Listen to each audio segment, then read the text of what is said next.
Hello, I'm Richard Herring, I'm Abdul, and this is Sight on Screen.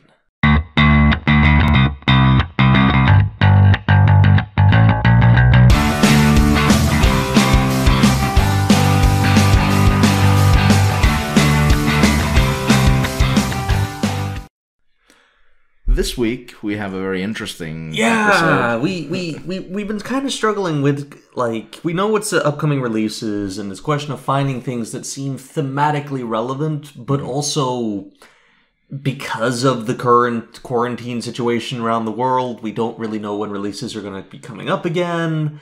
So, trying to keep things also slightly thematically consistent, I guess you could call it. Throw in a couple of curveballs here and there. Yeah, go for something a little bit off the normal grid. Go for something a little unusual. Yeah, because this summer, Wonder Woman 1984 was supposed to come out. Yep. I believe that's been postponed as far as I'm aware. And it's, if you've seen the poster for it, it is... It is something. Thor Ragnarok was really popular. Yeah, it is something. That is exactly what that poster is saying. It's kind of like, oh, you guys like the neon stuff. Yeah, I think it actually uses the same color scheme as the new Netflix intro logo thing. Yes. Where it has that very rainbowish, yellowish This thing is supposed to be like soundtrack by Synthwave. It's got such a look. It certainly does. It's very neon. It's very bright. Yeah, it's 80s nostalgia at its highest. And then, for reasons which I'm not entirely sure we can explain, we decided to go a complete 180. Well, technically they relate, I guess. So for those who were hoping that we would review Batman v Superman Ultimate Cut, especially since Richard hates that, I was going to revel in his hatred for the movie. No, we didn't. I'm saving that. I'm saving that for a very special occasion, and I'm not going to spoil when.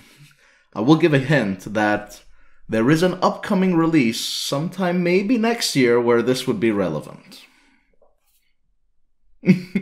I'm doing a very sinister grin right now. Yeah, and I'm giving him a look that says, okay, so we're going for a revenge is a dish best served cold approach, are we? Almost frozen, as a matter of fact. That's how cold. Almost frozen. Yeah, I'm telling you, this legend thing, I'm never going to live it down. It was horrible. It was a horrible experience. No, so we decided to go for 1984... directed by Michael Bradford in 1984.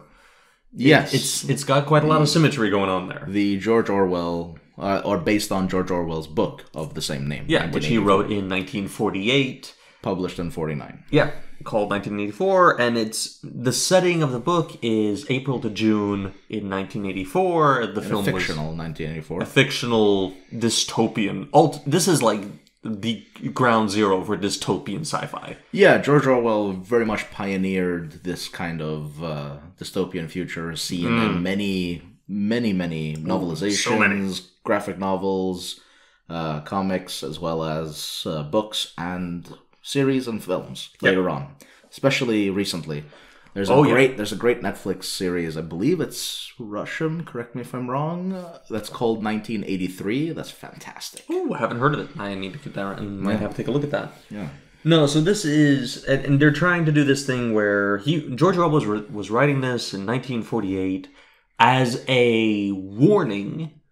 We can call it that, I think. Yeah. It's quite obviously, it's a fairly strongly worded warning about the issues of fascism, the political far right, communism. It's a lot of stuff there. Yeah, because after the Second World War, which pretty much had extreme fascism versus... Extreme fascism was kind of the order of the day. Yeah, with the axis of evil and so on and so forth. Yeah. And so this was a warning to the English government, saying that, don't fall into the same totalitarian regimes because this will be the outcome, essentially. Yeah, I mean, and there's a lot of this you can recognize in the book and in the film. There's a lot of, British ideals, especially late 40s, early 50s British ideals, and you can see how they've been warped into this kind of fascist thinking. Mm-hmm. It's trying to make this point that this is a world you recognize, but here's how few steps away we are from it going this wrong. Yeah, and I think the fact that this is centered towards UK and Britain is very much relevant because, like you were saying, this is a very special kind of fascism. It's not really the same, or it harbors the same core, but it's not really the same veneer as you would see in like World War II movies where they talk about Germany and Italy. Yeah. But more Stalinist. I guess. Even though it does. The Death of Stalin is a good. Death of Stalin is. Yeah, I mean, this was written during Stalin's reign. Yes. So this is very much right in the middle of the Stalin era. Mm-hmm. And you can really kind of... There's a lot of comparisons. There's a lot of... It's so obviously trying to say, here is what would happen in the United Kingdom if we had a Stalin and that regime continued. Yes. If it wasn't fought back against. Yeah, soon exactly. enough. And just so we're clear, while I think this is a movie we would both recommend... do so understanding that it is a dark, depressing, dour movie. Yeah, it's very much... it will set you in a mood. Oh, yeah. If you're not already in that mood, it will set you in a mood. It's such an atmosphere in this thing. And it isn't... There is no hope and happiness in this darn thing. It is very, very... gray and dour in its mood. Yeah, and I usually like movies that, just because they don't really, not many of them exist, I usually like movies that don't really have the typical happy ending, or a very thick atmosphere, dark atmosphere, because Hollywood tries to avoid that for the most part. Yeah, I mean, the closest Hollywood's ever come to making this film is Brazil. Ooh, haven't seen it. Really? Terry Gilliam? Yeah, I don't think I've seen it. Oh, wow, that's a great movie. That's a big recommend for me. Terry Gilliam, the animator for the Monty Python crew. Oh, cool. Director. He's also the one who did 12 Monkeys. Oh, that's a good one. Yeah, no, he's a great director. And Brazil is kind of his magnum opus. I'm desperately trying to remember the main actor in that. It's the main bad guy from the Bond film Tomorrow Never Dies. Oof. You know who I'm talking about, at least. I think so, yeah. Yeah, he's the main, and it's a... That's the one with Denise Richards, right? That's... No, that's The World's Not Enough. World's Not Enough is the one with Denise Richards. Whoa, what was her name? Christmas or something? Yeah, something ridiculous. So stupid. It was No, Tomorrow Never Dies, that was the boring one. That was the boring one. The one about newspapers. Yeah, the one that was actually a good movie, but a boring Bond movie. Yeah, no, they've done that a few times. They have. Yeah, but no. Quantum of Solace is one of those. It's the story is fine, and even like the setup is okay, but as a Bond movie, it's incredibly boring. I think the only thing I remember from that movie is water. Yeah, water. Where the guy sounds like a Mad Max villain, you know? It's kind of like, no, this man should be wearing much more leather. Just, Oh, that would be interesting. Water. James Bond in the Mad Max universe, that would be a fanfic made in heaven. Really? Yeah. Would it really? Yeah. He'd just be dead. Come on, Daniel Craig, Tom Hardy, duking it out. Yeah, no, he'd be dead. It wouldn't last. That wouldn't even be a fan fiction. That'd be a fan note. Fan note. It would be a footnote. Like, Daniel Craig died. That's a 1-paragraph blog post. That's not a fan fiction. No, yes. But it's Brazil is very much a similar kind of movie, but it is a very American way of doing it, where it's got the zaniness, it's got the comedy, it's got a lot more flash, flare, visual style going on. Yeah. This thing here is way more grounded, way more down to earth. It is filmed in abandoned sections of London. And clearly war-torn sections. Oh, God, it's so... I don't even know what to call it, because it's dystopian, but it is dystopian in the bleakest sense. It looks like the entire world has become the bad parts of Detroit from RoboCop. Yes. That's a great visual it's like it's like that. It's like those like construction yards in RoboCop are now the world. And this is very much like in every facet of the filmmaking. It's also very depressing. Oh yeah, the color grading.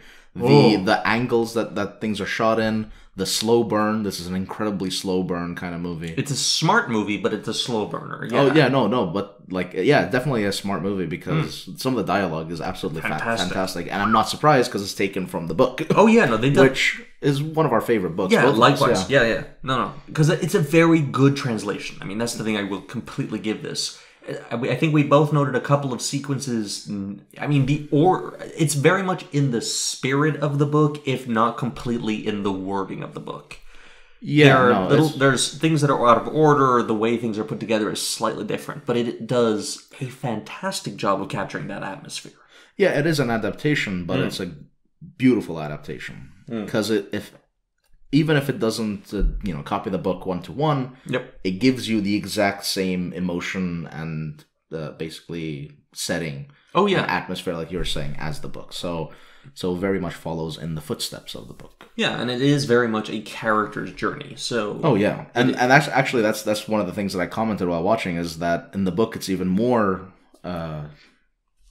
In the point of view of this character, because you're constantly in the character's head in the book, and here you get segments of that, but then you also get sort of the story because they have to progress the story. Well, I mean that's kind of the nature of it, where the book can take a first-person perspective. It is written in the personal form.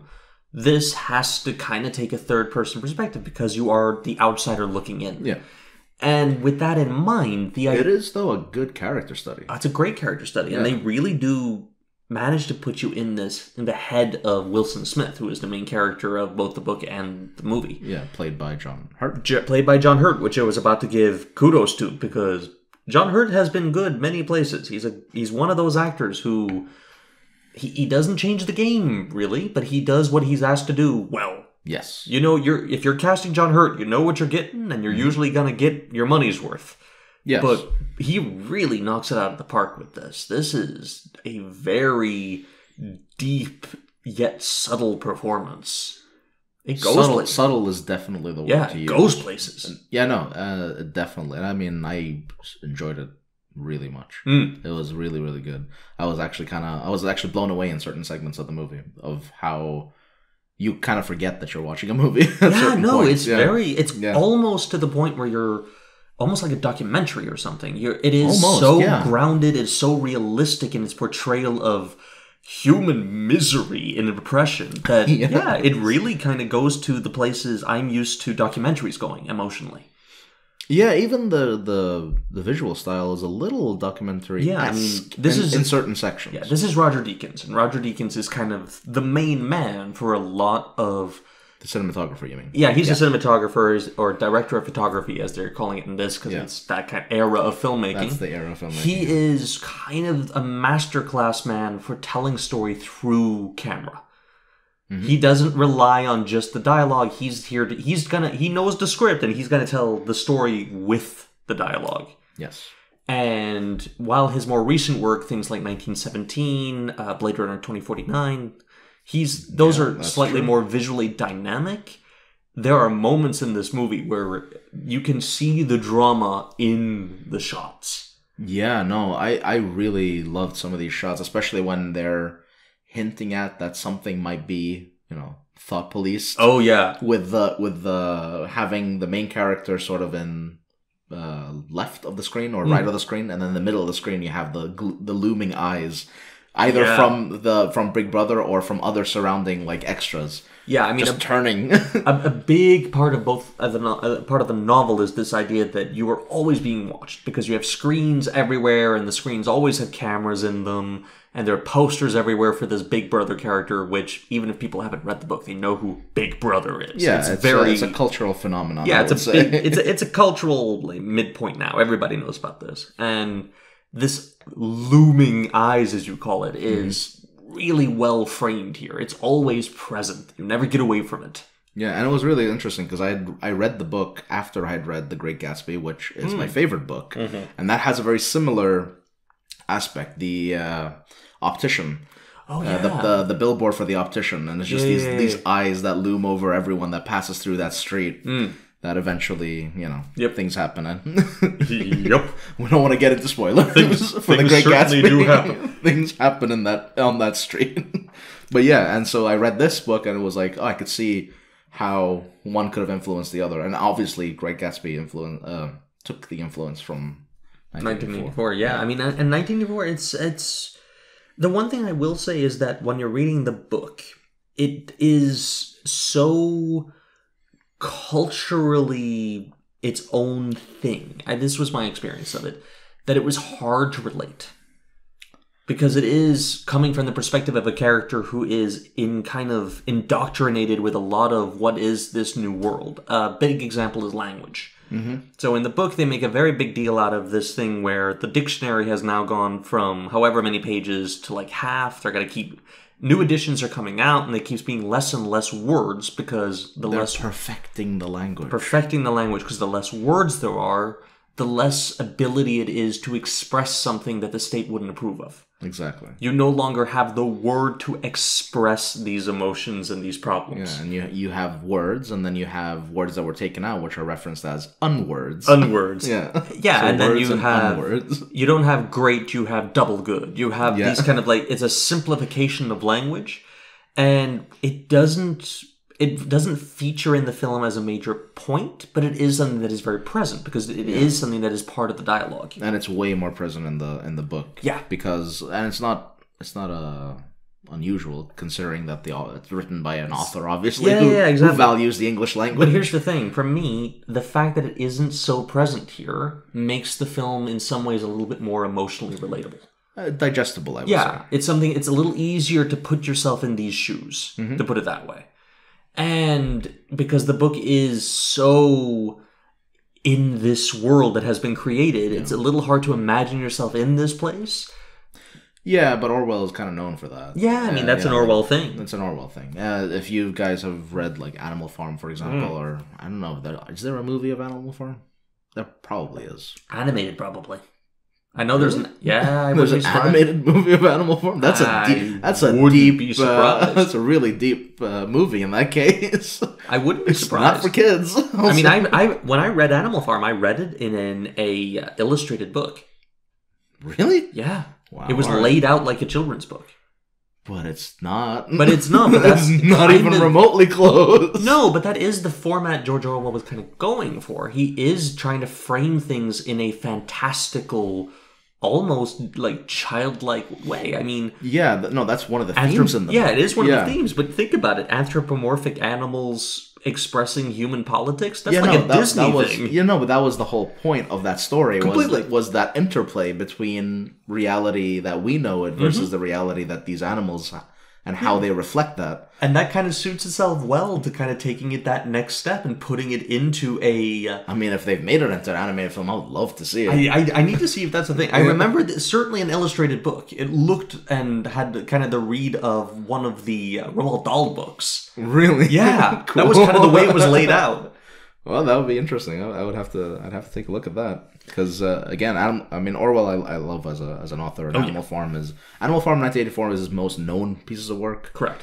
And it's been adapted into several mediums, not just adapted, but inspired. It's inspired many stories. Some of the most famous are like V for Vendetta by Alan Moore. Yes. The graphic novel or comic book series. Graphic novel, which was then made into a movie by the Wachowskis. Yeah, which fantastic, by the way. Love that movie. Natalie Portman and Hugo Weaving, if I'm not mistaken. And John Hurt makes an appearance in that movie. Where he is... the opposite side. Yeah, he is the big brother of that film. Yeah. Which is... kind of a great point. I'd never thought of it until you mentioned it. Because the minute I saw John Hurt, I'm like, this is the guy from V from Vendetta, isn't it? Yeah. I'm like, I recognize that face. And I love the tribute that they made in that movie. Because V for Vendetta is very much inspired by 1984. Oh yeah, no, it's got 1984 all over it. And then you have Equilibrium. Yes. Which also very much in the same light, but more of an action movie overall. Starring Christian Bale. Yeah, no, that one there is... I think it's a film we both like, but I think we have both identified it as kind of a guilty pleasure. Yeah, I mean, I think most people who like it as a guilty pleasure. Yeah, I'm never going to claim that thing there's a piece of... No. like, it's not a piece of, like, high art or anything of that nature. It is... It is very much the edited for TV version of 1984. Yeah, something like that. Yeah, it's like, how can we make someone who lives in a trailer understand 1984? Yeah. Gun Kata. Gun Kata, yeah. Gun Fu. By Kurt Wimmer, or whatever the hell that guy's name is. Jesus. No, but the action is awesome in that. It is an awesome action movie. It came out, I think, 2 years after Matrix. Or was it 1 year after? Because it came out in 2000. And Matrix was 1999. No, I think it came out in like 2004. No. Yeah, I think it did. Well, we'll have to double check. I'll have to double check that one. But yeah, no. So it's inspired, but in several different mediums, like the graphic novels, films, and other books, series like the 1983 series, which that you were just talking about. No, 2002 for Equilibrium. 2002. So 3 years later. So 3 years after Matrix. Directed by the man who also made Ultraviolet. Well, that makes one of the worst movies ever made. One of the worst CGI ever put to film. That movie hurts me visually. It just make it stop. Mila Jovovich, I mean, as much as put the green screen away. As much as I love her in movies like Fifth Element, she has not had the best luck. Oh man, no, I don't. You gotta wonder who started casting her in these things. But, I don't know. Aeon Flux is a good example of another dystopian future. Wow, that movie is also kind of... That is a movie as well, yes. I was thinking more of the animated show. Yeah, because that movie with Charlize Theron. Charlize Theron. Yeah. It's awful. Oh, yes, of course. It's so bad. No, they came out in the same time as Ultraviolet. All these things. Everyone looked at the Matrix and went, we can do that. Like, no, you can't. Where's that 1984 novel? I know I have it here somewhere. Let's do something with this. Do we read the book? Nah. No, Aeon Flux, that was an MTV show. It was an MTV show. Of course you would know it. Of course. Love of MTV. I love MTV because I loved MTV. And what made me love it even more is the fact that it's called music television, and there was barely any music. No, it was just Pimp My Ride on repeat. It's Pimp My Ride. It was the Chappelle Show. It was Celebrity Deathmatch, which I loved. Yeah, I'm pretty sure. Yeah, I think this is a way of putting it. I can bring us way back here. If you take the mood and atmosphere created by MTV and flip it and completely reverse it, that is what this movie feels like. Yeah, no, this is a real downer. It is a downer in a good way. In a good way, yeah, because the story is phenomenal. Yeah, I mean, it needs to be. Yes, but yeah, I wouldn't recommend anyone who is faint of heart because they do have some slightly graphic scenes, but the atmosphere makes them more graphic than they actually are. Oh yeah, no, completely. Yeah. I mean, this is all in service of that overwhelming sense of oppression. That's the perfect word for it. Dourness again. It's a dark, sad sack movie, and it plays really well because it is a political film. Mm-hmm. You can't help but be a political film because it's a political story.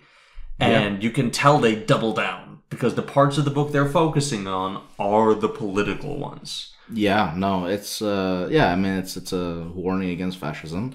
Yeah. Which is the far right, I guess. You could... Yeah, no, you're not wrong. Because, I mean, it's a story of a man called Winston Smith, played by John Hurt, who is a member of the party.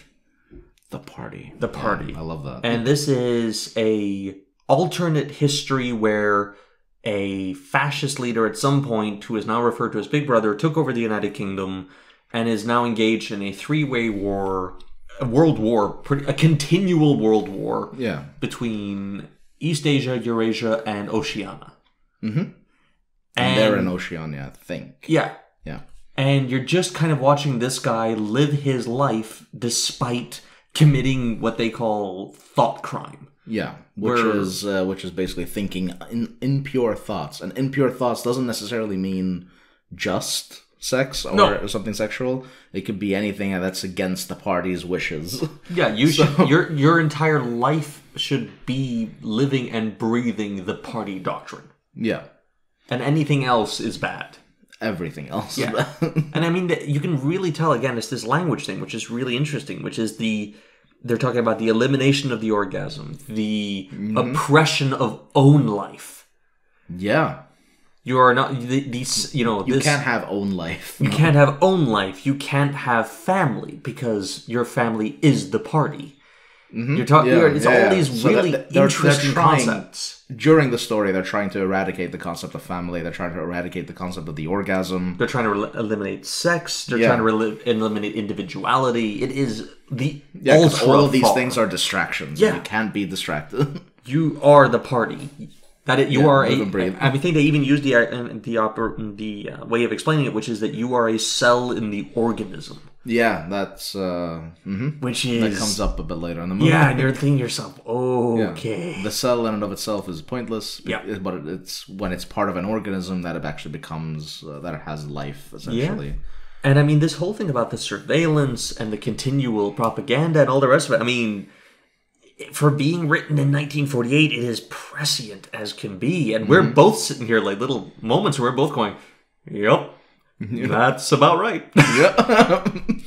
No, I mean, and I love the scenes when he's working. He works in a newspaper correction office, I guess you could say, where they correct old news. Yeah, if people have become unpersons. Yeah, if people have become unpersons, then they are eliminated from the history, which means that they are replaced by other people in news articles about them. Yeah, if they've done anything great or deemed worthy or unworthy, essentially. They're just erased from history. Yeah, and if there's any articles that can put people in a bad mood or that are negative to the overall party or concept of the country and so on, then they get cut off as well. Yep.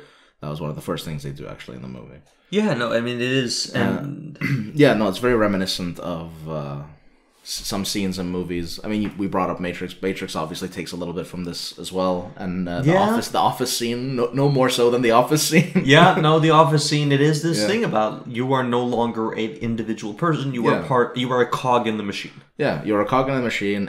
Agents can take over your body at any point. You're not an individual. You're a cell in an organism. Yeah. And Office Space did this before the Matrix, which was amazing. Yeah. Have you seen Office Space? No. No, really? I don't think I have. You should. It's a great movie. But again, this is the thing where it's kind of like, and again, the Matrix is a great example here because what the party wants is you to be plugged into the Matrix. You are seeing the world through their eyes. Yes. And Winston is, while not an active anti-anything, he's not doing anything against the party. He clearly doesn't agree with the party. Yeah, he's not like a Neo equivalent or anything No. He's not very at all. He's very much a very insignificant cog, but one that becomes slightly aware. He becomes aware of his own position within the machine. Yeah, and then that goes down a rabbit hole. Yeah, so he has a diary that he hides behind a brick wall in the corner of his room, out of the view of the view screen, and the segments that he's writing in his diary are the segments that we recognize from the book because, again, the book is written from his perspective. Yeah, and he just monologues in those sections, which are great. Yeah, John Hurt has always had one of the best voices, and this is the John Hurt voice at its prime. Yeah, because it's his voice, but it's even more subdued and even more subtle and sort of soothing. It's a very quiet, demure voice. It's the voice of a man who has had all will beaten out of him. Yeah, and I was gonna get into that because he does an amazing job portraying that. Yep. Because even at his worst, like the most intense that he lives through, he still maintains that feel of like subtlety in his voice, the quietness. Yes, completely. And like throughout the entire movie, this is a person who's been drained of life, essentially. Yeah. He speaks in a very quiet way. It's almost like a whisper. He has such a distinctive voice.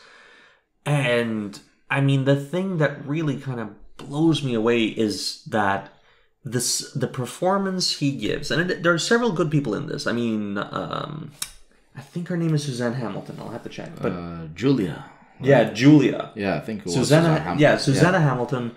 Richard Burton is in this, and he is amazing in this. He's the guy. O'Brien. He's the guy. He's the guy. But John Hurt has such a very intense yet clearly behind the walls performance. Mm-hmm. There is not a lot of emoting, and yet you can really read this guy's mind.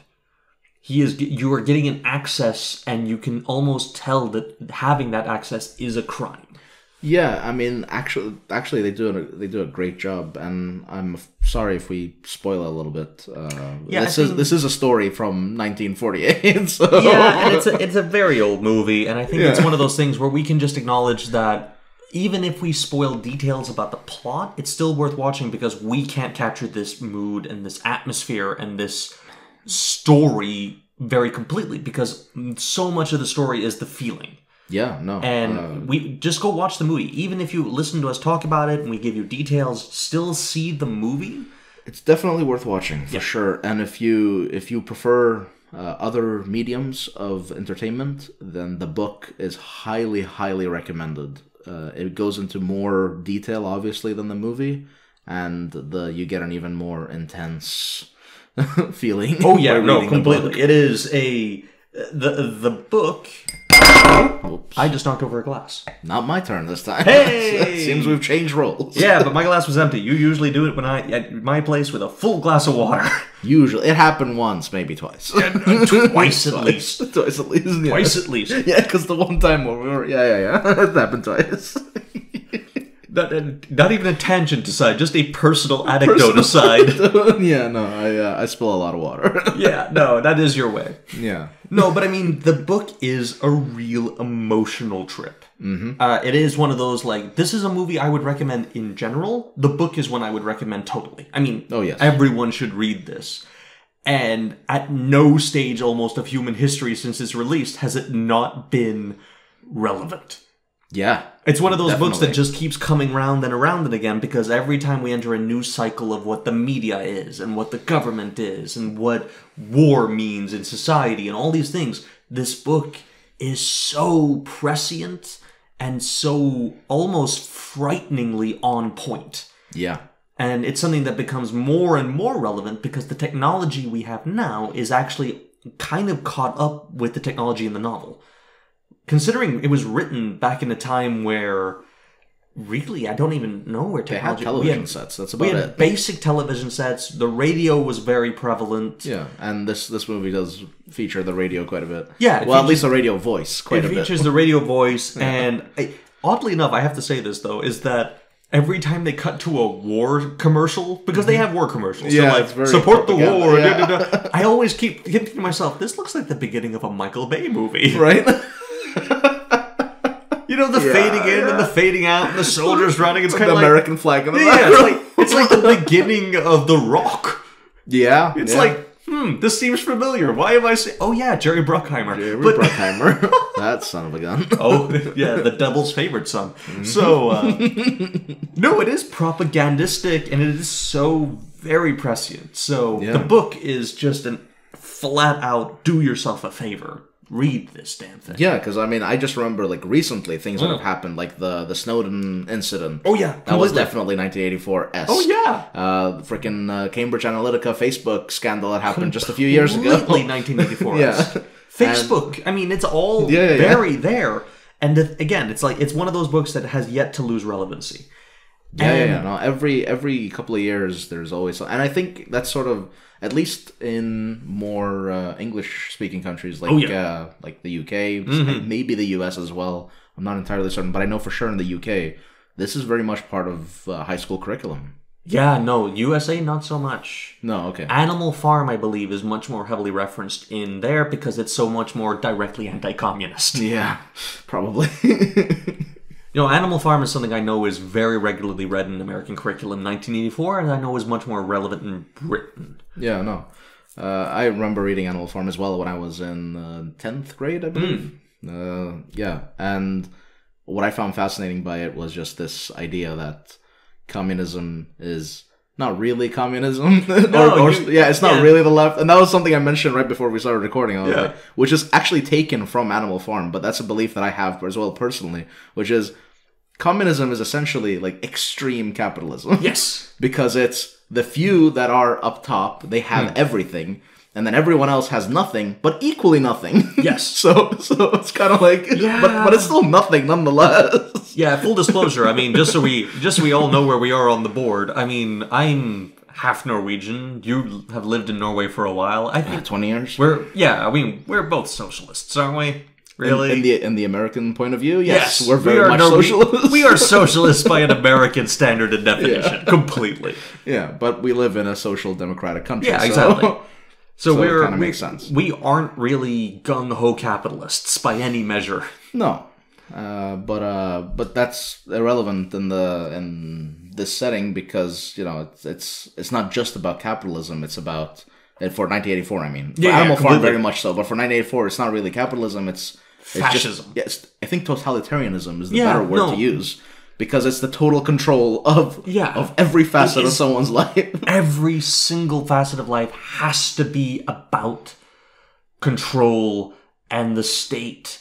And they hint at it early, they talk about it a lot, and then at the end of the film they just hammer it home with a great big mallet. Yeah. And it is a hard watch. I mean, that was actually one of the things that I wanted to get into, which was because you were talking about this really subtle and almost emoteless performance, which is amazing because all of that is elevated to the nth degree when you have that last shot with the tears in his eyes. Yeah. Oh wow. Like, I mean, that makes the entire performance just incredible. Yeah. Even if you felt like kind of bored through some sections because there's not enough emoting, which is actually kind of typical for British movies. Yeah. No, completely. Yeah. But just that final scene elevates everything that came before it. Yeah, no, I mean, this is a movie that is, again, it is a character's journey, and it is a character's journey through hardship. It is intense hardship. Yeah, I mean, again, spoiler territory, but, and this is the reason I'm bringing it up, because I've mentioned Brazil. Mm-hmm. Now, Brazil was going to end in a similar way, and they copped out on it. Oh, of course they did. And you can get different cuts where they do or they don't, and they managed to make it slightly ambiguous what's going on. Or they were going to, and then... No, sorry, I'm getting it wrong. They were going to cop out on it. And then Terry Gilliam managed to not. And it does end in a similar way, but it is this thing of so many movies take a road down... They go down the river, as it were. They go... Yeah. And yet they just don't have it in them to end where it's supposed to end. Yeah, I think a great example is like Shutter Island. Oh, yeah. Where you think that's going to end in a positive tone. And then it doesn't. And then when you go, and I'm sorry if I'm spoiling Shutter Island, but I'm going to try to keep it as ambiguous as possible. But where you think it's going to go one way and then it doesn't. But then when you go even deeper into it, you realize that, no, it actually did go the way you thought. But it's just accepting that is too difficult, and so he decides to not go that way. No, which makes the movie even greater because it's like, wow, that's insane. Yeah, it's also how the novel is. It's a great novel. Yeah, it's based on a novel. I haven't read it. I have to read it. I read it before I watched the movie, and the movie does a really good job. I mean, it's Scorsese. Scorsese at his real high points. Yeah. No, I mean, because this is one of his best movies for me personally. Yeah. No, I agree completely. As much as I love the gangster flicks, I think Shutter Island. I think his more character driven stories like Shutter Island, Taxi Driver, obviously, but King of Comedy are amazing. Good point. Yeah, no, I put Shutter Island up there with Taxi Driver. Yeah, and as much as I do like the slightly indulgent thing of like Goodfellas and Wolf of Wall Street and all the rest of it, he's better than that in some ways. Yeah, because he can really tell a dark tale. Yeah, and in a very interesting way. Yeah. So while as much as I love to see a man eating noodles and ketchup like a schmuck, I do appreciate the fact that Scorsese can actually take that journey into those. He can go down that river, and it's one of those things where you love to watch a good director do it because it isn't something that you see often. Yeah. Because the fact that they got this movie made the way it is incredible. Yeah, I don't think we've praised the filmmaking enough. No, I really don't think we have. The director and the cinematographer, or director of photographer. Director of photography. Sorry. Director of photographer. That came out wrong. Yeah, absolutely. But both of them did an amazing job. Because... I mean, it's always difficult to translate or adapt a medium from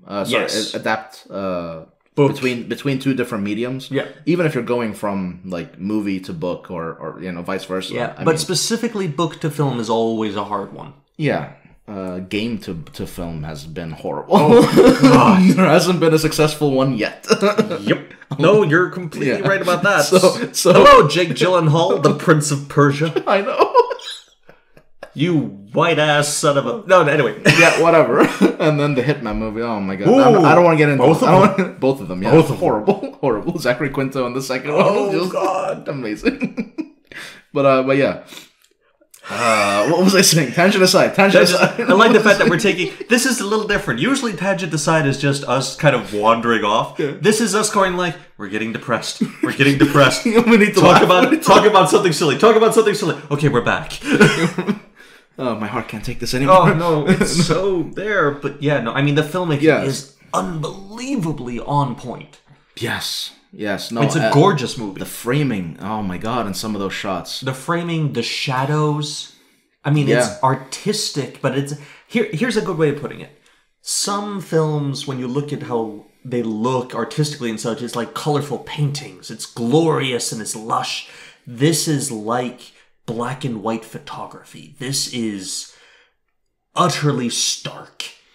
Yeah, and just to give you a contrast, this is done infinitely better than, say, a Zack Snyder kind of movie. Because I have to mention Zack Snyder at every episode. Bloody time. I have to mention him. But he loves to get that like desaturated dark look. Yeah. This is not desaturated. No, it's not. This is gloomy and stark done the right way. Yeah, this is the world. I mean, this is not a filter. This is not made in a time where color grading was a thing. This is this is what the camera sees. Mm-hmm. And it's all about choosing your light sources. It's all about... That's the key word there. It's lighting. Yeah, the lighting is so impactful. And there's so wonderful use of shadow. Oh. And just kind of washing out some of the colors using your light choices and location. I mean, it's just something we talked about earlier. We were talking about this idea that if you read the book, and this is a slight change, but it's not a huge one, I think it's very easy to read this so futuristic. You almost read it like it's War of the Worlds. It's kind of like, it's very... You almost imagine a Dr. Caligari set. It's almost like... Wow, that's a reference. Yeah, I mean, it's almost so alien as to be... You know, like in weird geometry and bizarre architecture and... Yeah, because I was mentioning... German realism almost. Almost, yeah. Because I was mentioning when I was reading the book. And I think part of me did that just to contrast the depressive nature of the book. No, completely. I needed to have that visual flair. But this movie kind of does away with that and makes it incredibly grounded, actually. Yeah, I mean, to put it this way, I think when I was first reading the book, when I'm imagining Winston's apartment, I'm imagining something more akin to The Burrow. I'm imagining, like, this... You know what I'm talking about? I think so. Harry Potter. Oh, yeah. This thing where it's kind of like, it almost looks like it's so rickety it shouldn't be standing. It's so broken down, it's like a Fallout game. Yeah, there you go. It's so extreme. It's so in the future. It's not something we can really relate to except in fantasy. Actually, Fallout is a great example because Fallout is very 50s nostalgia, but in the future. So exactly. It's got that nice little... Retrofuturism. Whereas Alien does a fantastic job of that. Yeah. But here's the thing. This one here is, because it is choosing real locations, it's choosing real bombed out locations and factories and settings. Absolutely incredible. When you're watching it, these are locations you have seen. You have seen places like this, if not on this scale. You've seen a broken down building. You have seen bad apartments with water leaking and the sink needs fixing and the light bulb is just hanging there bare. And it becomes utterly relatable. And it makes it so much easier to put yourself in this terrible place. Yeah, and it was done really smartly because they didn't go for the typical sort of, let's just make it a prison cell looking thing. No, you get that feel from it, but it still has concrete, like brick walls with like what do you call it, spackle on top. Yeah, and it has an interesting bed and some interesting geometry. Yes, but yeah, go I'm ahead. just thinking it just came in my head in terms of how this world looks, especially the interior scenes, less futurism, more Sicario or Zero Dark 30. Oh yeah, that's Zero Dark 30. Great example. Very Zero Dark 30. It's this kind of it's the worst of the world we live in. Yeah. Couldn't put it better myself. That is exactly the feel of the movie. Yeah, no. Which really emphasizes that, and I think the fact that they did that was good because it emphasized the atmosphere so much more that you can kind of see yourself in here. Yeah, which is crazy. Yeah, the thing is like, oh my god, a part really of the depressing. Film, a part of the film is they do a lot of, and it's the same in the book where there's not a huge foreshadowing, but there's some talk of Room 101. Oh, yeah. And it's become something of a cultural staple. Some people know what this means, some people don't. It's not the most famous part of the book. Yeah, I think Kubrick had a few nods to it. Yeah. With his own room. Yeah, exactly. Whatever, it's this kind of thing where Shining. It is something that has become, if not directly referenced, it's something everyone considers in like talking about dystopian futures. Yeah. This idea and the concept of Room 101. We won't tell you what it is. I think that's better left to the viewer to see. Mm-hmm. But the thing I will say is that when it's talked about and when it's referenced, it certainly gives this impression of, horror and oh no, and what is this terrible, terrible place. And the reality of it is both so much more normal and yet so much more terrible. Yeah, it's frightening, I would even say. It's utterly frightening. And Richard Burton we've talked a lot about John Hurt, and Suzanne Hamilton also does a great job in this, but it is very much Winston's movie. His opposite, let's call it, in this story is Richard Burton's O'Brien. And his performance is he is the other side of the coin. And his performance is so intense. It is not emotive at all, but it is. No, it's very much in the world. They didn't go outside of the world that they built. But it's so much more alive. And even in his first interaction, you can tell there's a difference. Yeah. Yeah, and actually, on the opening of the movie, he gives a look. So he's the only one that turns his head in the entire crowd. Yeah. And besides Winston. And it's this very strange dichotomy of what is thought crime, because his character is quite complicated and layered, and it is part of the journey is for Winston to understand this character. Mm-hmm. And they do a really great job of pairing the performances. Yeah. It's I think a good example of it would be in The Dark Knight, the Joker versus Batman, where they're both very much of the world. Nothing. They don't contrast each other to the degree where one seems super serious and the other is comical. No. They're both in the same world. It's not Face Off. Yeah, it's not Face Off. That's a good one. That's not Face Off. But with the three fingers. No. Yeah. I want you to suck my tongue. I can eat a peach for hours. Because that's just silliness. That's a cartoon character versus a different movie. Yeah, no. Here, everyone is part of the world. Yeah, but yeah. So I think Joker and Dark Knight, where ideologically they're different. One is a bit more stoic. The other one is a bit more expressive. Yep. But not too expressive, where it breaks immersion. No, very much. So this movie does the same thing, where it doesn't break immersion, but you can clearly tell that these are opposites of the same coin. Yeah, they're from, and because of their social standing, one is an outer part. Because here the social structure is quite bizarre, because there is the proletariat, actual name, not slur. Mm-hmm. They're called the proles. Yeah. And boy, oh boy, there's nothing like hearing a Republican use that name unironically. I don't want to get into it. Nope, let's not do that. But it's like they are the working class, but they're not working. It's a little hard to understand, but they seem to be kind of this under-citizenry, but they're kind of normal people. They dress normally, they have pubs, they have normal human interactions. Yeah. And you can hear moments of the old world, like singing and music and such from them, that indicates they're not part of this new progressive society that is eliminating everything. Progressive is a word to use. This new... for them? Oppressive society. Oppressive society. Yeah, this new oppressive society. Don't you dare paint me with that brush. But then you have the outer party. I'm gonna alt-right you so hard right now. I'm gonna go to Gavin McGinnis and have him go for a rant for you on you. No, please no. All right. Tangent aside. Political tangent aside. Oh my god. It's a new subsection. It's a new subsection. That's a new level of foundation that we're building.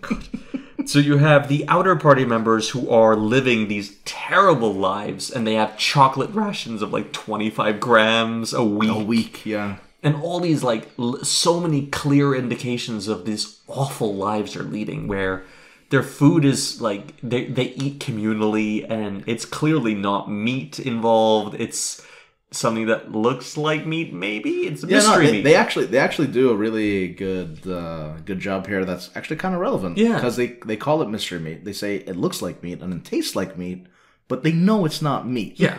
And one of them even has it's the almost like burger. this playful thing of like, I know this isn't actual meat. It's double good though, isn't it? It's double good. Double good, yeah. It's double good. Yes, old chap, it's double good. It goes into this bizarre thing where they have to maintain this attitude of loyalty and patriotism, despite clearly knowing they're living terrible lives. Yeah, a game that kind of does the same thing. A lesser known game, actually, a video game that is. It's called We Happy Few. Oh yes, heard of, never played. It's not a great game, I would say. It's good. It's got a good story, but the gameplay is kind of okay. But yeah, it does. Especially those opening like 10 minutes, they do a great job of setting up the world, and it's kind of very reminiscent of 1984. Even the job that you do as sort of the worker is sort of exactly the same as this. So fair enough. They kind of wear their influences on the sleeve, but yeah, it's fun. And then you have the upper echelon of this, which is the inner party who wear black jumpsuits, and O'Brien is one of those. And we at one point, it's like the only part of the movie that doesn't look destroyed is visiting where they live. Yeah, which is still like sort of in the same, like we were saying, it's in the world. It's in the same vein. It's in the world. It's very... But it's not decrepit. Yeah, it's not decrepit, but it is stark. Yeah. It is very much this kind of classical, austere kind of architecture going on. They have elevators. Yeah, they have elevators. It's not that they don't have a thought screen. It's that the thought screen is bigger. And you can actually turn it off. And you can turn it off. You have the privilege of not listening to consistent news propaganda and indoctrination. And that is a privilege reserved for those happy few is a really clear indicator of the you we're living in. Yeah, and the even they are technically also oppressed. Oh yeah, they are. It's oppression on all levels. Like you think you've reached the top. No, you haven't. Nope.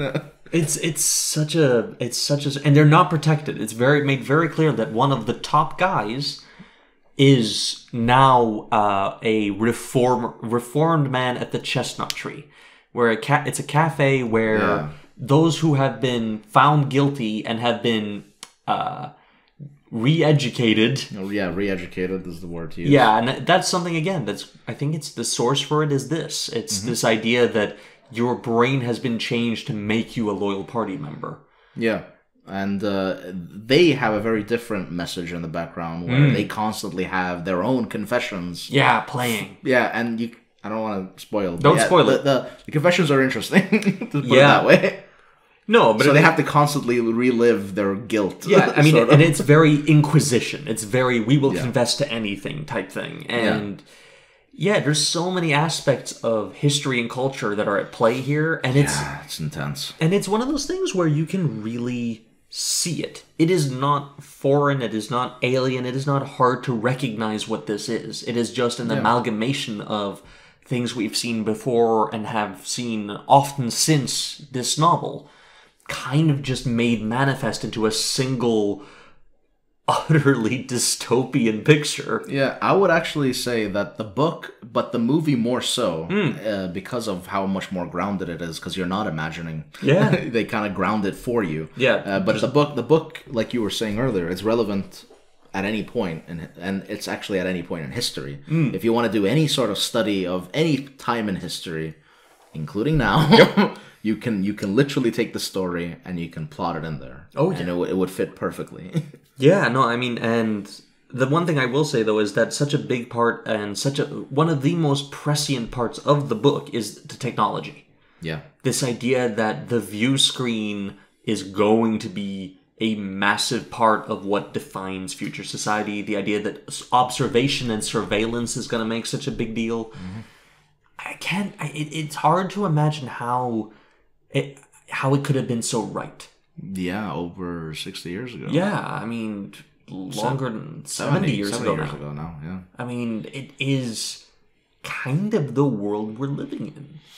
We live in a world where cameras are a huge part of being alive. You are under observation when you are outside, you're in a city, your screen is home with you. It's just... And actually no place more so than London, England, which is the set where they filmed most cameras of any place in the world. Yeah, CCTV cameras all over the place. And of course... couple that with the Snowden exposure. Cambridge Analytica, the whole thing. Well, what do you want to call it? I don't want to call it scan. It's whistleblowing essentially. Yeah. But yeah, when he basically proved that, well, your government is actually spying on absolutely everything. They might not look into everything that you're writing, but all that is being stored in their databases, and they can look it up at any point. They can turn on your camera at any point. They can turn on your microphone at any point, and it doesn't even have a visual indication that it's on. It's crazy. Yeah. And which is very disconcerting. Yeah, but I think it's really interesting, and I think it's one of those reasons I'm recommending this so strongly is because 1984 is always the example. Everyone's always talking about it when this stuff comes up. Go to the source, read the book, watch this movie, because they are both wonderful depictions of the original story that Orwell was telling, and you can see why this is such a clear cultural, touchstone when it comes to all this stuff. Yeah, no. Read the book if you're into that, obviously. And if you want a more in-depth look at the universe that Orwell has created. Yep. Or you can watch the movie. The movie does an amazing job of adapting the book, I think. So yeah, I mean, if you're not going to read the book, do yourself a favor and at least watch the movie. Mm-hmm. And I'm really thankful that we actually have such a good adaptation of this, because this is a property that could have been handled badly. Yeah. And especially because it was filmed, it almost sounds like a joke that it was filmed in 1984 in London during the months of the actual book. Yeah. It sounds like a publicity stunt, but it was. It captures. It probably was, but it captures it really, really well. Yeah, no, it does an amazing job. And if you wanna look at a bad example of this story, look at Aeon Flux. Yeah. Aeon Flux is a great bad example. Yeah, Elysium, maybe also. Yeah. Oh, I forgot about that movie. Yeah. Matt Damon in mech armor, whatever the hell it is. Yeah, the Exos. Exo something. Yeah. The only good part of that movie is Charlito Copley. Who? He's the guy from District 9. Oh. That South African dude. Yeah. Who's also in A-Team. Yes, he is. And he's awesome, because he wasn't an actor before District 9. He just knew the director, and then... I thought A-Team was his first movie. No, District 9 is his first movie. District 9 came before A-Team? Yes, it did. Oh. District 9, 2009, A-Team, 2010. 2010, yeah. Okay, alright, interesting. Haven't looked into it, so... Charlito Copley's rocks. He's great. Yeah, no. He's, what isn't that what he has in his rings, like badass? Oh, yeah, something like that. The A-Team, which is great. Love it. Howlin' Mad Murdoch. Oh, man. I gotta tell you, it's interesting, because most of the films we picked for this have either been so bad that they're kind of like, we're just laughing our asses off, making fun of it, and then suffering with alcohol, like Legend, or... We've actually had a pretty good track record of good movies. I mean, we've had fun movies, or we've had so bad that they kind of achieve something else movies. Yeah, we've had one of those. Or have we had more than one? No, I think that's the only one, but more will probably come. But this is the first one where it's... Next year. Yeah, it's a... Oh, God. Give me the look again. I'm giving you the sinister smile. Oh, no, he's bringing out the box. Oh, no, let's not get into that. But again. But this is the first one I think we've watched, which is... It's a really good movie, but it isn't funny. Not even in the slightest. No, it's not a funny movie, and...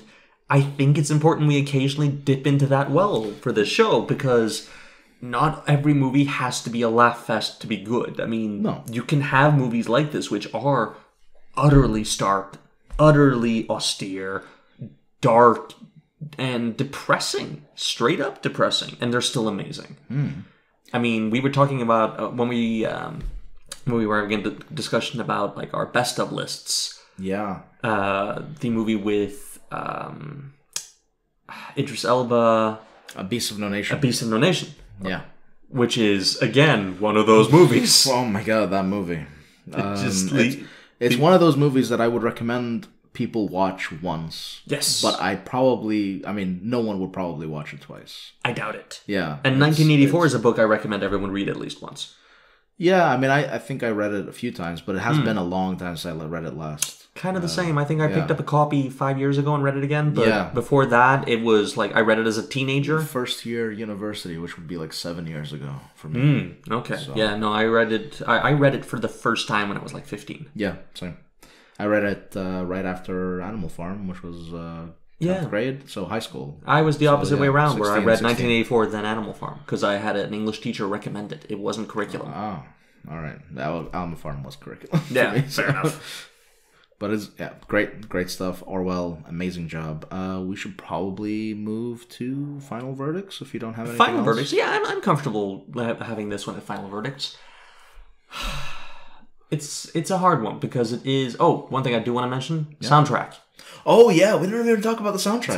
Soundtrack is excellent. Oh, it's so good. Oh my god. Yeah. How did we forget to mention the soundtrack? The soundtrack is amazing. Yeah, because it's by Eurythmics and a composer. I can't remember the composer's name.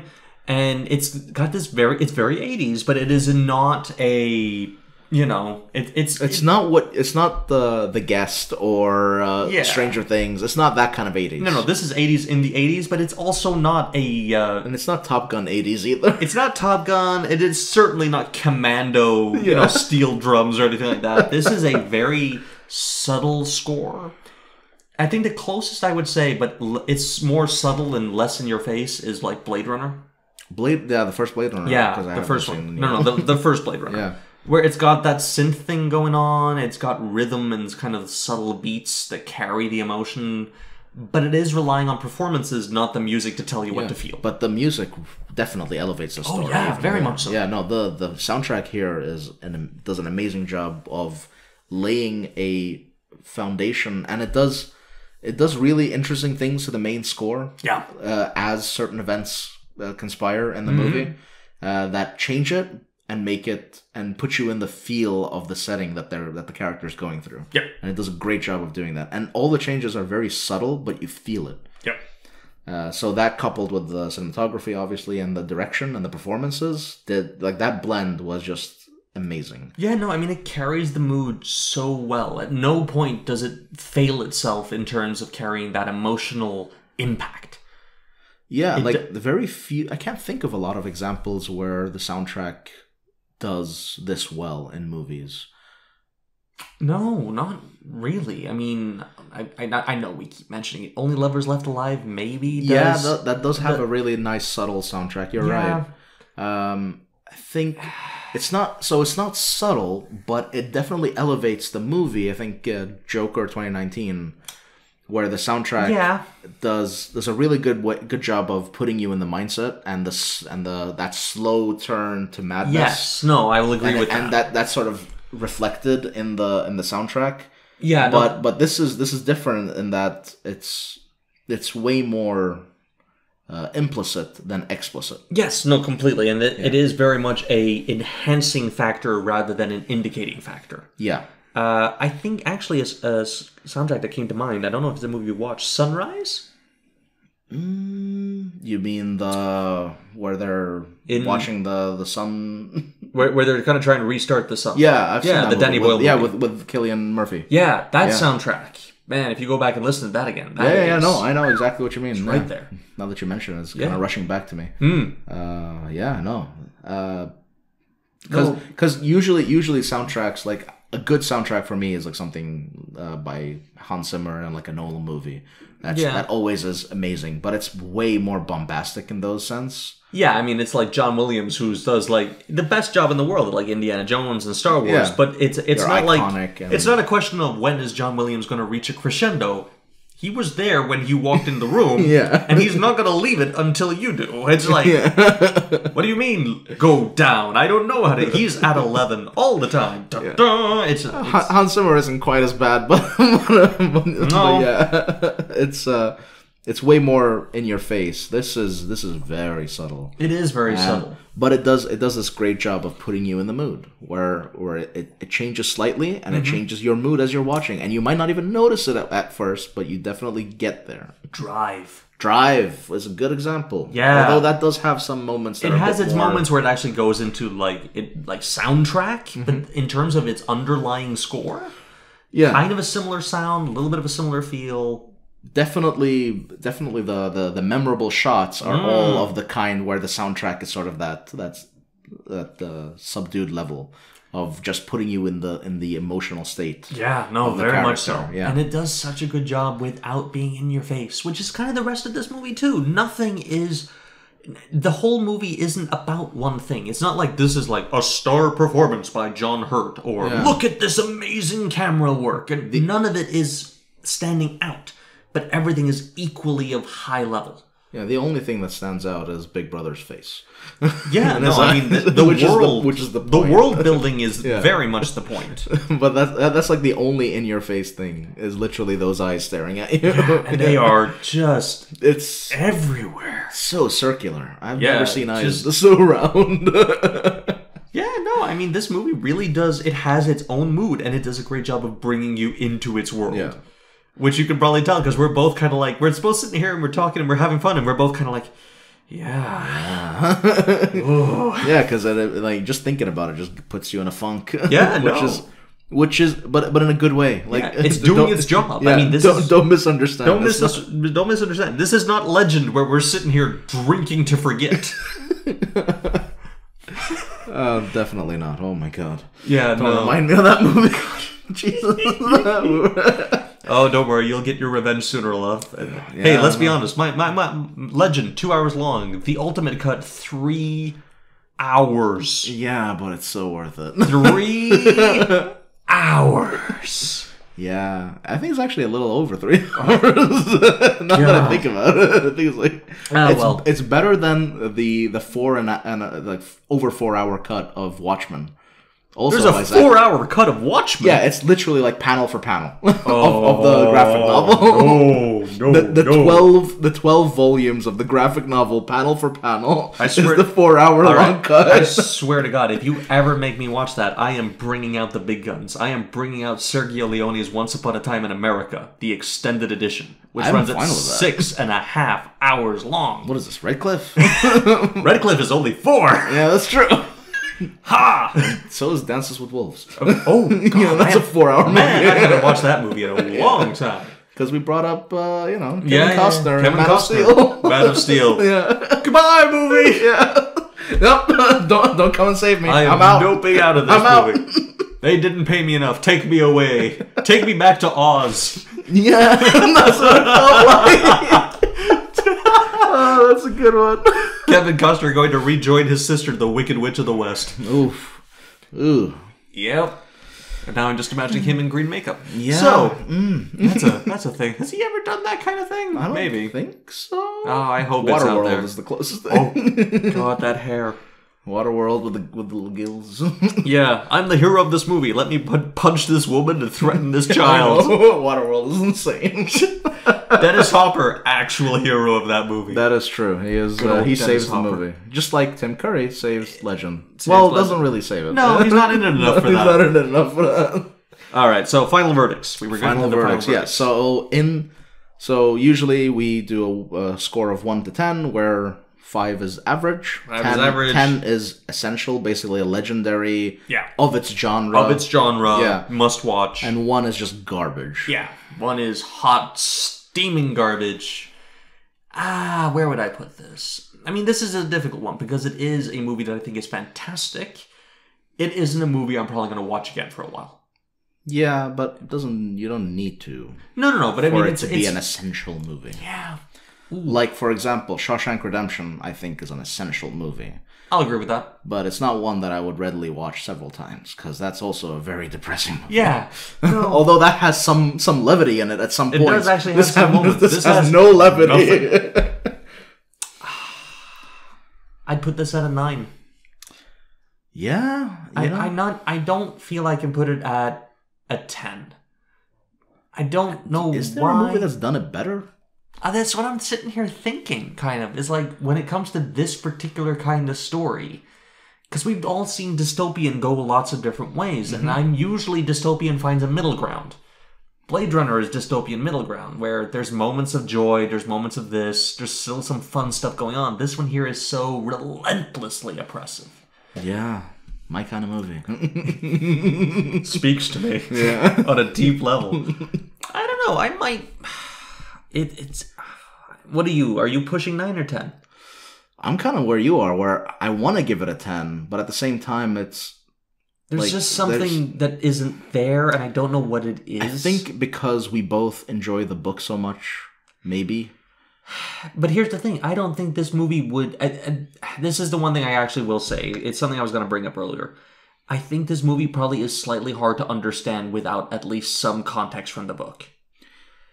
Yeah, I think possibly. I think there's enough elements that aren't given actual explanations that or skim through quite quickly. Yeah, unless you have some culture. I don't think you need to read the book to understand it, but I think you need at least some cultural context. The Cliff Notes. You need the Cliff Notes, or you need to have at least the pop culture stuff that came from 1984 to get what this movie's all about. Like if you've seen or read like V for Vendetta, you know what this is, and that's fine. Then you have an idea of what to expect. Yeah, if not, you need to be paying a lot of attention. I think the stuff is all in there. It's just it's incorporated so well. There's no exposition almost in this movie. I would almost recommend watching it with subtitles just in case you miss something. Yeah, no, there's a lot of whispering going on. Yeah, especially by John Hurt. Yeah, he whispers a lot in this movie. 2 + 2. 2 + 2.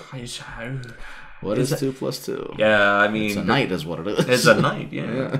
No, there's a lot of stuff like that. So, I think that's probably why I give it a 9. It's because it is incredibly good at what it's trying to do, but I think there's just a little bit of distance between everything you need and should know from this movie and everything it's telling you. Yeah. And had it been like a 3-hour movie, I don't think anyone would be able to handle it. No, I think it would have been too much. So I think it's as good an adaptation as we're ever going to get of 1984. But I think the book is a 10 while the movie's a 9. Yeah, I think I'm going to agree with you. Yeah. But either way, highly recommend it. It is a definite must-watch or must-read. Yeah, I'm glad I showed it to you. I think we completely forgot to mention that it was my pick. Oh, yeah, it was. I had not seen the movie, I'd read the book, exactly. I've seen other movies. So you came in more prepared, because it is very much what the book is. Yeah, it has been a while, like 7 years, I think, since I last read the book, but I have a very good understanding, at least, of the themes and the story and the characters. And so thematically, this thing is the same. I mean, it is thematically... Yeah, it is thematically on point. Yep. Most of the scenes are kind of... directly from the book. Yeah, I think even pieces of dialogue are taken directly from the book. I mean, it's the closest adaptation I can think of since The Martian. Yeah, The Martian is a good example of Martian's a fantastic adaptation from the book. Yeah, I actually think Martian is probably, if we're going for just pure adaptation, I think The Martian is very much on a 10 kind of level. I consider The Martian a 10 anyway. Yeah. I love that movie. It is a good movie. I love that movie. Let's science the shit out of it. Maybe not a 10, but certainly a 9. No, that's like, but it, like as an adaptation. Oh, yeah. Yeah, like if we're only going for the adaptation. But overall, I agree. Yeah, it's probably like a 9. Yeah. As well. But yeah, no. So definitely. Certainly a strong recommend, but be prepared. Superb movie, but yes. So this is not date night. Yeah, don't do what I did, and where I let my date pick the movie, and she picked 12 Years a Slave. Don't do that. Don't do that. 12 Years a Slave, another movie with almost as oppressive an atmosphere. Yeah. Actually, it's a good analog. Yeah, good analog, actually. Man, can you imagine if she'd picked this? Oof. John Hurt's skinny white ass. Yeah. Just like, nothing puts me in the mood like that. Looking over at you, you don't look like that. Yeah, no. No. I'm neither skinny nor white. Completely true. Yeah. You are anti John Hurt. I'm anti John Hurt. You are the bizarro John Hurt. Yeah. Would I have green skin? Or blue skin? What is a Bizarro Superman have? I can't remember. Good grief. Whatever. That might be even too nerdy a reference for me to actually be able to explain fully. Right, whatever. I don't know. I only know the reference by passing. I think because I watched the Lois and Clark. Oh God, you did, didn't you? Yeah. Lois and Clark. You really do love some trashy TV. No, I used to watch a lot of trashy TV. MTV boy. Oh yeah, no, I love that shit. Lois and Clark because my sister liked it a lot. Oh, it had what's her name? I don't remember. Something Lois in the show. Yeah. Whoever she's actually really famous. I just don't remember her name. Sure she is. Yeah, I never watched that show, so I wouldn't have a clue. I believe she's the same woman from Desperate Housewives, if I'm not mistaken. Yes, again, another thing I haven't seen Desperate Housewives either. But you say that, but you watch trashy TV. I don't believe you. No, I've changed my taste. You watched Pimp My Ride, boy. You are not allowed to say Jack. You got to pimp my ride. Damn right. I'm just going to let that moment hang here for a moment. You did that on air. And I'm not editing it out. Well, you know. What can you do? By now, people know. Yeah, no, you know what you're walking into. Yeah. I mean, for me, it's a trap. It's what it is. It's Akbar going, that's a trap. I was a kid watching Midsomer Murder, so this was completely up my alley. Yeah, no, I just people dying in like British places. No, like I said in the beginning, where I really like movies that try to go for the opposite of the typical Hollywood sort of happy. This is not Hollywood at all. This is British through and through. And like a good example is the show Luther. Have you seen that? Oh yeah, very much so. Love that show. Yeah. An amazing detective series. Amazing series. Yeah. Watch that. Idris Elba, again. Idris Elba nails that role. That guy is an underappreciated gem. Yeah. But yeah. So yeah, definitely a recommend from us, both of us. Definitely. 9 veering on 10. A strong 9. Very strong 9. I think if you're in the right mood, a 10. I think if you're in the mood for this kind of movie and you need just... I don't even know what you need, but you need this. You need this. You don't know why you would, but my God, I hope you're okay. Then, yeah, it's definitely a 10 if you're in that mood. If you like what you hear, please feel free to rate and review wherever you're listening to us. Yes, you can get in touch with us on sightonscreen@gmail.com. Yep. The podcast is available on Spotify, iTunes, and Stitcher. As well as SoundCloud and YouTube. And SoundCloud and YouTube, yeah. If you, again, rate, review, comment, spread the profile, tell a friend about the show. That's the thing that helps us the most.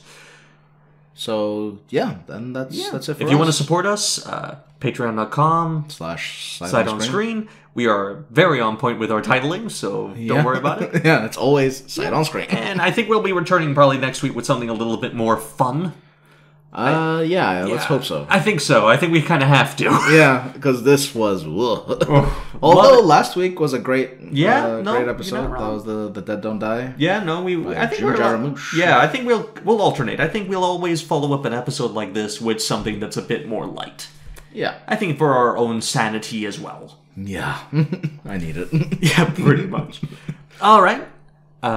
Thank you for listening. Thank you so much, and we hope to see you again soon. We will catch you on the perhaps less depressing side.